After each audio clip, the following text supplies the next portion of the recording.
Picking out the criminals amongst the innocent passengers is a skill that comes only from experience. And customs officers in Gatwick have seen it all when it comes to the risks smugglers will take to make money from drugs. One smuggler that stands out from all the rest is Paul Brady. Well, when I stopped Mr. Brady in the Green Channel, I examined his baggage and found really nothing of customs interest at all. But there was something about him that I wasn't satisfied with. And generally, if somebody hasn't got anything in their baggage of customs interest, then they may have smuggled it elsewhere. So Mr. Brady was then taken to a private room and he was searched. The body search found nothing, so suspicions now centred on what Brady might have hidden inside his body. A sample of urine was taken from him and tested on our machine at Gatwick, and the result indicated the presence of cocaine inside of his body. And I then arrested him on suspicion of importing a controlled drug into the UK, concealed internally. Officers wanted to X-ray Brady to prove he'd swallowed packages of cocaine, but he refused.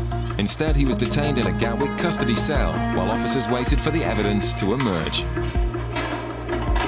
Brady had begun a waiting game that would go down in customs history. He was refusing to eat any food. He refused to drink any drinks that we provided to him, unless it was a can of Coke which he could open himself, and that's all he would do. And of course this went on and on. Without food, it soon became a week without him going to the toilet.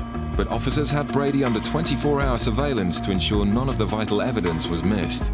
We had to have grounds to keep him in our custody when we had to go in front of the magistrate every 7 days. One of the things we did was to iron scan his suit, and this indicated whether we still may have the cocaine level was actually going up, which it was. After 3 weeks, and with drugs seeping into his system, they began to fear for Brady's life, but he refused to give in. It would only take a very small amount to actually kill the person outright, so it's a dangerous thing to do anyway. After a staggering 48 days of defiance, it was the smell of the custody officer's lunch which finally forced Brady to crack.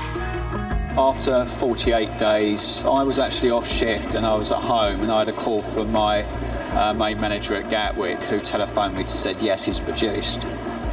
So it was quite an emotional time, and I still feel quite emotional talking about it now, so it was sort of a relief. Consuming his first meal for 7 weeks, the officers wouldn't have to wait long to get their hands on the evidence. It just gave in completely, so he must have been absolutely starving, but obviously the body couldn't take it.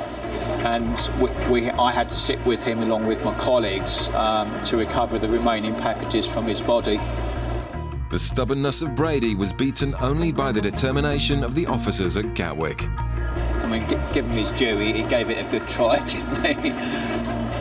And he pleaded the only thing he could do best, which was to plead guilty at Croydon Crown Court, where the judge gave him the sentence of 5 years. And that's something I'm proud of, you know, so it was good.